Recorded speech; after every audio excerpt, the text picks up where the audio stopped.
오늘 하나님께서 주신 말씀은 신명기 29장 14절에서 21절 말씀입니다. 봉독해 드리겠습니다.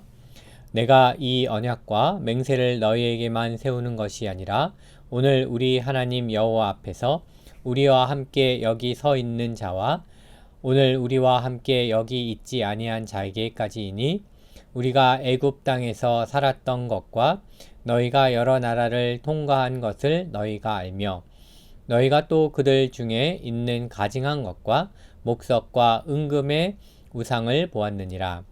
너희 중에 남자나 여자나 가족이나 지파나 오늘 그 마음이 우리 하나님 여호와를 떠나서 그 모든 민족의 신들에게 가서 섬길까 염려하여 독초와 쑥의 뿌리가 너희 중에 생겨서 이 저주의 말을 듣고도 심중에 스스로 복을 빌어 이르기를 내가 내 마음이 완악하여 젖은 것과 마른 것이 멸망할지라도 내게는 평안이 있으리라 할까 함이라.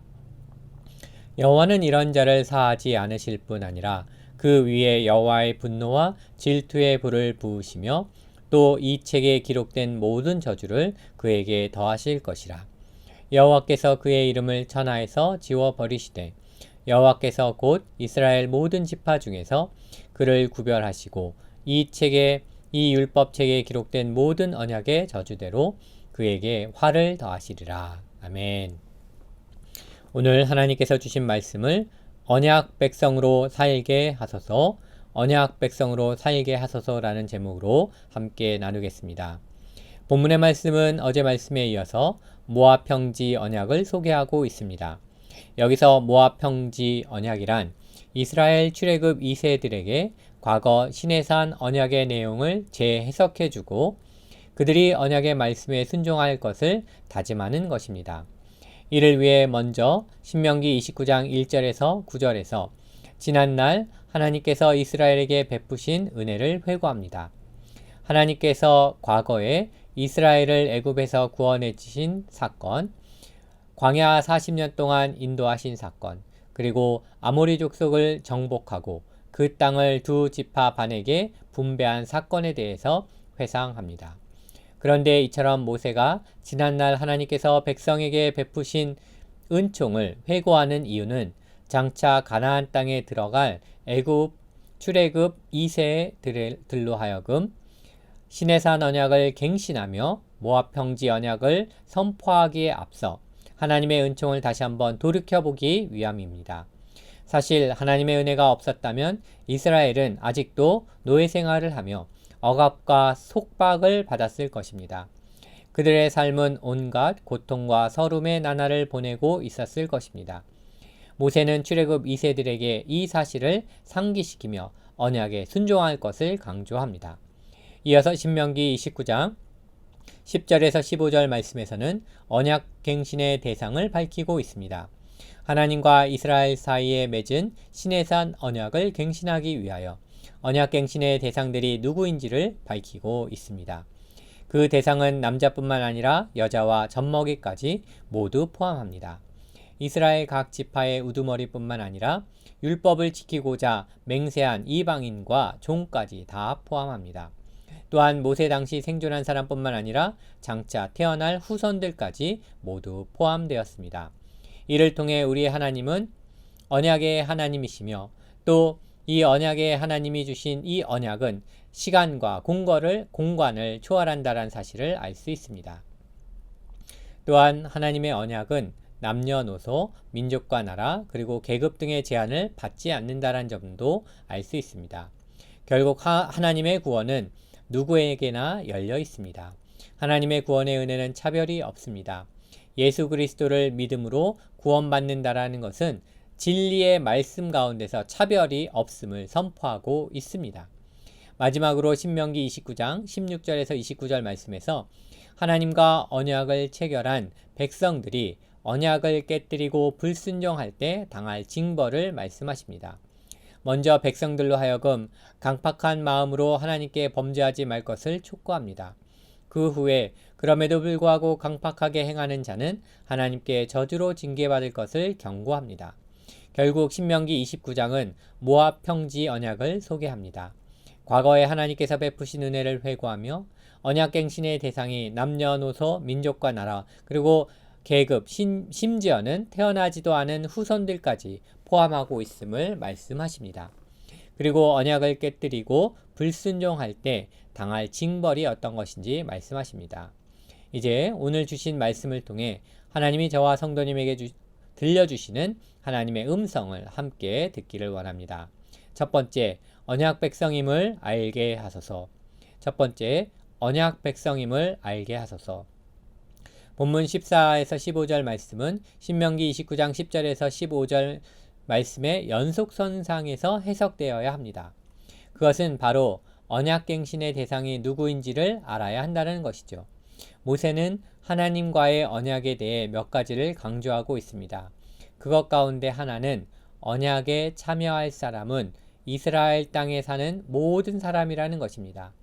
하나님과 언약을 준수해야 할 사람은 지도자만이 아닙니다. 장로들만이 아닙니다. 관리들만이 아닙니다. 온 이스라엘 사람입니다. 더 나아가 모세는 어린아이들과 여자들과 함께 사는 이방인들, 그리고 장작을 패고 물을 길어오는 모든 사람들까지도 이 언약에 참여해야 한다라고 말씀하고 있습니다.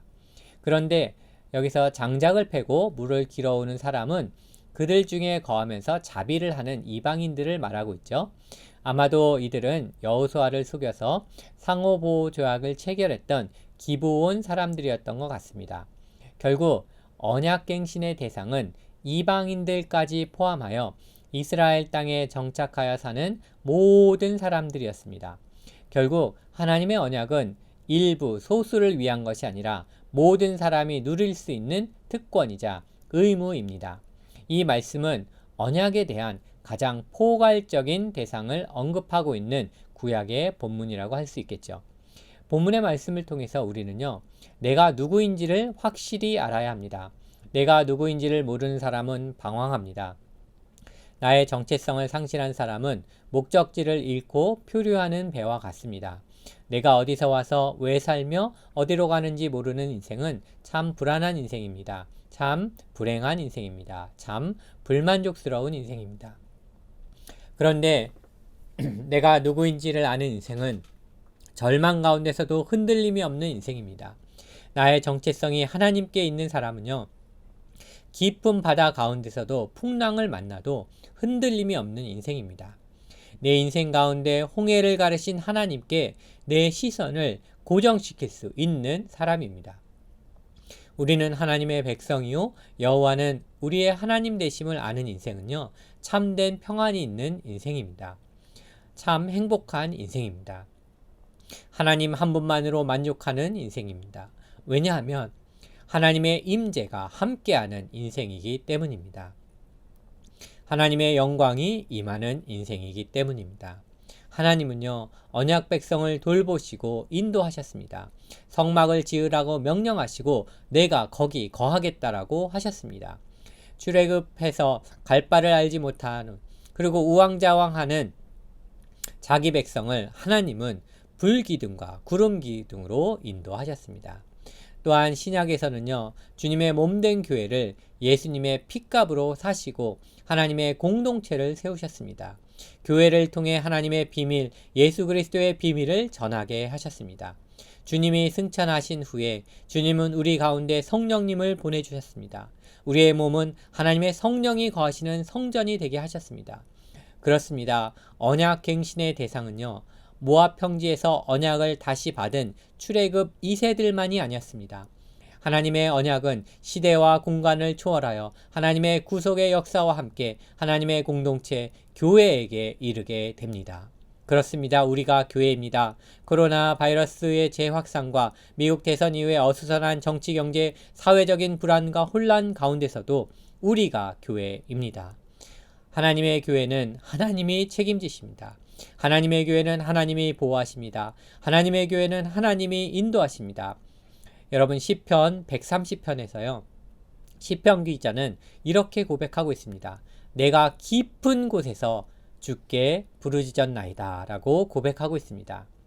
인생의 깊은 바다 가운데서 주님께 부르짖고 외칠 수 있는 것은요, 그리고 그 외침을 하나님이 들으신다라고 믿을 수 있는 사람은요, 바로 누구입니까? 바로 교회입니다. 우리가 교회이기 때문에 우리의 모든 외침을 하나님이 들으실 줄 믿습니다. 우리가 언약 백성이기 때문에, 우리가 하나님의 백성이기 때문에 우리의 인생의 깊은 바다 가운데서 주님께 부르짖을 때 하나님은 그 외침을 들으실 줄 믿습니다. 내가 누구인지를 아는 자만이 깊은 곳에서 주께 부르짖을 수 있습니다. 저와 성도님은 불안하고 혼란한 이 땅 가운데서도 언약 백성으로 살아가시기를 간절히 기도드립니다. 두 번째, 하나님만 섬기며 살게 하소서. 하나님만 섬기며 살게 하소서. 본문 16절에서 21절 말씀은요, 언약을 깨뜨리고 불순종한 자들에게 내리시는 하나님의 분노와 저주를 보여줍니다. 그런데 언약을 깨뜨리고 불순종한다는 것은 우상숭배를 하는 것을 말합니다. 결국 본문은 우상숭배로 언약을 깨뜨린 자들에게 임할 저주와 심판에 대해서 경고하고 있습니다. 이미 신명기 13장에서 이스라엘의 언약에 대한 신실함은 오직 여호와만을 예배하는 일로 드러나야 한다라고 말씀하셨습니다. 또한 언약 공동체에 속한 개인이나 집단이 이방신들을 숭배하면 안 된다라고 말씀하셨습니다. 16절과 17절 본문 말씀을 통해서 우리는 이스라엘 백성들이 이집트 생활에서 한 가지 보고 깨달은 것이 있다면 그것은 이집트 사람들이 온갖 가증한 것과 나무와 돌과 은과 금으로 만든 우상을 숭배한다는 사실입니다. 모세는 이스라엘은 과거 이집트에서의 경험에서 배워야 한다라고 강조하고 있습니다. 그러나 그들은요, 광야에서도 우상을 버리지 못했습니다. 이것을 볼 때 그들은 이집트 생활에서 배워야 할 가장 중요한 것을 배우지 못한 것입니다. 이에 모세는 18절에서 다시 남자와 여자, 가족이나 집하나 어느 누구라도 하나님께 속한 자로서 다른 이방신들을 섬기고 우상숭배를 하면 하나님의 저주가 임할 것임을 경고하고 있습니다. 그리고 여러 차례 경고함에도 불구하고 불순종하여 이방신을 섬기고 우상숭배하는 것은 무지가 아니라 완악함 때문이라고 지적하고 있습니다. 그것은 마치 독초나 쓴 열매의 뿌리가 생기는 것과 같다고 할 수 있습니다. 본문에 나오는 독초는요, 소크라테스가 마신 독약의 원료, 즉 독미나리를 의미합니다. 또한 쓴 뿌리는 쓴 쑥이라는 매우 씁쓸하지만 독은 품지 않은 식물을 의미하고 있습니다. 이렇게 비유하는 것은요, 우상숭배가 온 이스라엘 공동체에서 꼭 제거되어야 한다는 것을 강조하기 위함입니다. 또한 우상숭배는 하나님께 속한 공동체를 파멸시키는 독초와 같기 때문입니다. 또한 우상숭배를 방치한다면 그 결과는 하나님의 공동체를 죽음으로 몰아갈 수 있다라는 것을 말해주고 있습니다. 그러기에 하나님은 우상을 숭배하고 하나님께 속한 백성들이 하나님의 공동체를 오염시키는 장도원인들을 결코 용서하지 않으실 것입니다. 또한 하나님의 분노와 질투의 불이 우상숭배자들을 태울 뿐만 아니라 신명기에 기록된 모든 저주를 내리실 것임을 반복하여 강조하고 있습니다. 그런데요, 완악한 자들은 19절 말씀처럼 이 저주를 듣고도 젖은 것과 마른 것이 멸망할지라도 내게는 평안이 있을 것이라고 스스로 말한다라고 말하고 있습니다. 여기서 본문에서 젖은 것과 마른 것은 온 세상을 의미합니다.